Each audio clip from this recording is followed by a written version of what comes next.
नमस्कार, टीवी 9 भारतवर्ष में आप सभी का बहुत स्वागत है। मेरा नाम गौरव अग्रवाल है और आप देख रहे हैं अड़ी, क्योंकि हमें है देश की पड़ी। दिल्ली में जो जी समिट हो रही है उसके न्योते को लेकर एक बड़ा विवाद खड़ा हो गया है। यह न्योता है डिनर का, भेजा है भारत के राष्ट्रपति ने। निमंत्रित हैं देश के गणमान्य व्यक्ति और विदेशी मेहमान। 9 सितंबर रात 8 बजे डिनर होना तय है। हम आपकी स्क्रीन पर वो डिनर का इन्विटेशन कार्ड दिखाते हैं। इस कार्ड में लिखा है प्रेसिडेंट ऑफ भारत, और यही लाइन विवाद की वजह बन गई है। आप कहेंगे क्यों? जवाब है प्रेसिडेंट ऑफ इंडिया की जगह प्रेसिडेंट ऑफ भारत लिखा गया है। पहले ऐसा नहीं था, पहले ऐसा नहीं होता था। आप कहेंगे इंडिया लिखो या भारत, तो एक ही है, भाषा का फर्क है।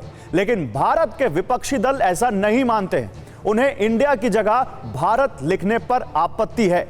अब आप देखिए, पहले जब प्रेसिडेंट की तरफ से कोई प्रेस रिलीज या न्योता जाता था तो प्रेसिडेंट ऑफ इंडिया लिखा होता था उसमें अंग्रेजी में।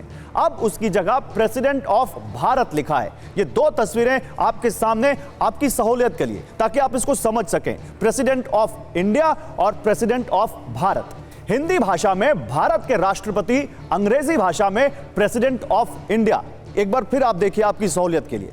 देखिए ये लिखते हैं, लेकिन अंग्रेजी के साथ हिंदी आने पर अर्थ बदल गया। विपक्षी दल कहने लगे कि सरकार देश का नाम बदलना चाहती है क्योंकि विरोधी दलों ने अपने गठबंधन का नाम इंडिया रखा है। तो क्या सच में सरकार एक देश, एक निशान और एक विधान के बाद अब एक ही नाम की ओर बढ़ चुकी है? यह सवाल है, क्योंकि देखिए, एक देश, एक निशान, एक विधान और फिर उसके बाद एक नाम। अब कुछ सवाल सामने आते हैं जो हमारी बहस का मुख्य विषय भी होंगे, और उन्हें आप जान लीजिए। क्या अंग्रेजी नाम हटाने और हिंदी नाम लाने के पीछे कोई सोच है? ये सवाल आपके सामने। क्या अंग्रेजी नाम हटाने और हिंदी नाम लाने के पीछे कोई सोच है? जैसा कि मैंने आपको कहा था, एक निशान, एक विधान और अब एक नाम। क्या अब ये यहां पर नया उनका नारा दिखता है? क्या इसकी ओर बढ़ चुकी है यह सरकार? और जो सवाल मैंने आपसे पूछे हैं वो ये हैं जो हमारी बहस के मुख्य विषय होंगे, जो हमारी बहस के मुख्य सवाल होंगे। क्या अंग्रेजी नाम हटाने और हिंदी नाम लाने के पीछे कोई सोच है? क्या सरकार इंडिया की गुलामी का प्रतीक इसको मानती है? क्या विपक्षियों के गठजोड़ इंडिया से डर गई है? क्या वाकई देश का नाम बदलने की कोशिश हो रही है? और अगर केवल भारत ही कहते हैं तो उसमें दिक्कत क्या है? क्या यह 2024 के लिए बीजेपी का सियासी दांव है?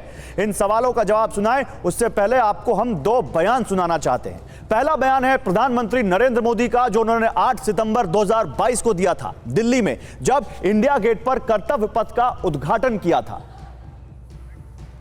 आज अगर जॉर्ज पंचम की मूर्ति के निशान को हटाकर नेताजी की मूर्ति लगी है तो ये गुलामी की मानसिकता के परित्याग का पहला उदाहरण नहीं है।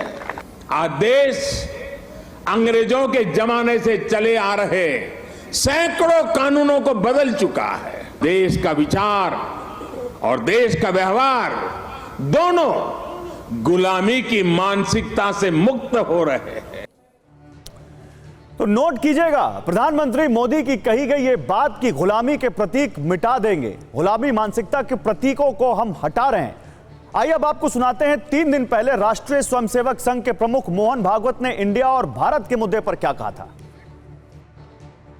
हम सब लोग इंडिया शब्द का उपयोग करना छोड़ दें और भारत शब्द का उपयोग करना प्रारंभ करें। कभी कभी अंग्रेजी जानने वालों के सामने हमको बोलना पड़ता है, तो भाषा के प्रवाह में ही इंडिया आ जाता है, क्योंकि उनको समझना चाहिए, कोई जरूरत नहीं है। तो अब एक तरफ है राष्ट्रपति के न्योते में इंडिया की जगह भारत, और दूसरी तरफ हैं 3 स्थितियां। पहला, मोदी के खिलाफ विरोधियों ने 28 दलों का गठबंधन बनाया। आपके सामने ये देखिए, ये इंडिया के विरोधियों की एकता। दूसरा, गुलामी के निशान मिटाने का आह्वान। और तीसरी जो यहां पर स्थिति है वो है संघ प्रमुख मोहन भागवत का बयान कि इंडिया नहीं भारत कहो। तो इंडिया की जगह भारत को क्या माना जाए? अगर हम हाल के दिनों में राजनीति पर नजर डालें तो पता चलता है कि 28 विपक्षी दलों ने इंडिया के नाम से एक गठजोड़ बनाया और कहा वही है असली राष्ट्रवादी। तो बीजेपी ने उसके विरोध में कहा कि Simi, IM, PFI, east India company में भी तो इंडिया है, तो वो कहां से देश हित में थे? इस विपक्षी गठजोड़ के पास 2019 के चुनाव के हिसाब से केवल 143 लोकसभा सीटें हैं, जबकि एनडीए के पास 353 हैं। अब ये इंडिया वाले 2024 में मोदी को हराने का दावा कर रहे हैं, जबकि मोदी की अगुवाई वाला एनडीए 50% वोट से ज्यादा पाकर फिर से सत्ता में लौटने का दावा कर रहा है। और इस राजनीतिक स्थिति को समझने के लिए हमारे पास एक बड़ा पैनल है। आपको बताते हैं इस वक्त हमारे साथ कौन कौन से मेहमान जुड़ रहे हैं। दिलीप चरियन है, ब्रांडिंग एक्सपर्ट है, और ये क्योंकि इन ब्रांडिंग को लेकर भी सवाल उठे हैं और कहा गया कि विदेशों में भारत की ब्रांडिंग इससे खराब होगी, तो उनसे समझेंगे। मेरे साथ यहां पर डॉक्टर अजय आलोक जुड़ेंगे, बीजेपी के प्रवक्ता, अतुल लोंढे पाटिल कांग्रेस के प्रवक्ता जुड़ चुके हैं, संजीव उनियाल सुप्रीम कोर्ट के वकील इस वक्त हमारे साथ जुड़ रहे हैं, और राजकुमार भाटी समाजवादी पार्टी के प्रवक्ता जुड़ चुके हैं। आप सभी का स्वागत है। और मैं अतुल जी आपसे शुरू करूंगा। अतुल पाटिल साहब, भारत तो नाम है हमारे देश का, फिर आप लोगों को दिक्कत क्या हो रही है इससे?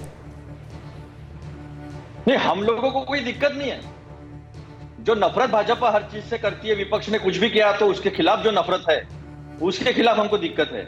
कल को अगर भारत नाम होता तो शायद इसको भी कुछ बदलवाने की या इसको भी कुछ डिस्टॉर्ट करने की कोशिश जो है वो मोदी जी करते। और अगर ऐसा नहीं है और ये अगर गुलामी का प्रतीक है, तो फिर ये न्यू इंडिया है मोदी जी का, ये क्या था? इंडिया शाइनिंग अटल बिहारी वाजपेयी जी के वक्त वो क्या था? और इनके बीजेपी फॉर इंडिया, इनके खुद के ट्विटर हैंडल पर और वेबसाइट पर बीजेपी फॉर इंडिया लिखा गया है, ये क्यों है?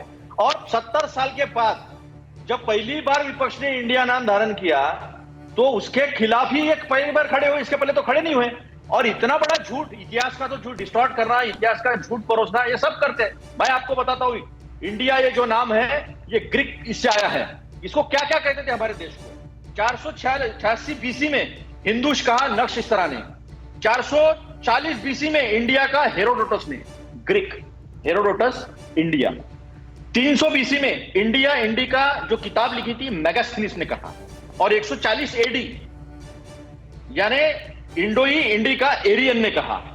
उस वक्त इस देश का जीडीपी पूरे देश से 25% था, पूरे दुनिया से, और यहां से सारी चीजें एक्सपोर्ट होती थी। अतुल भाई, ये इतिहास हम बताएंगे, हम ये इतिहास बताएंगे, हम इससे बड़ा इतिहास बताएंगे। संविधान सभा में क्या कहा गया वो बताएंगे, वो हमारे लिए छोड़ दीजिए। हमारी टीम ने भी कुछ काम किया है, आपकी टीम अच्छी है, रिसर्च अच्छा करती है।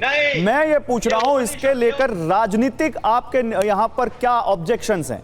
आप लोगों ने पूरा हंगामा खड़ा कर दिया और आप कह रहे हैं कि आपको भारत के नाम से दिक्कत नहीं है। ट्विटर देख लीजिए, चैनल देख लीजिए, कुछ भी देख लीजिए। भारत जोड़ो यात्रा का नारा था हमारा, जुड़ेगा भारत, जीतेगा इंडिया, ये हमारा नारा है। हम इनके नफरती एजेंडे के खिलाफ है।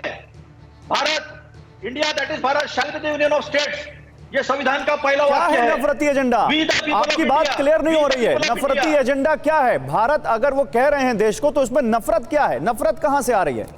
नफरत यह है गौरव भाई, क्योंकि इंडिया नाम विपक्ष ने धारण किया, इसलिए उससे नफरत हो गई उनको। 70 साल में आज तक क्यों नहीं थी? ये न्यू इंडिया, मोदी जी का new India, India shining, BJP for India, ये क्यों लिखा हुआ था फिर पहले, और आज ही क्यों उनको ऑब्जेक्शन हो गया इस चीज से? ये नफरत है। अच्छा, वो न्यू इंडिया का नाम बदल दें तो आपको दिक्कत नहीं होगी? अगर वो न्यू इंडिया की जगह न्यू भारत कर दें या नवीन भारत कर दें तो आपको दिक्कत नहीं होगी, फिर आप सेटिस्फाई हो जाएंगे?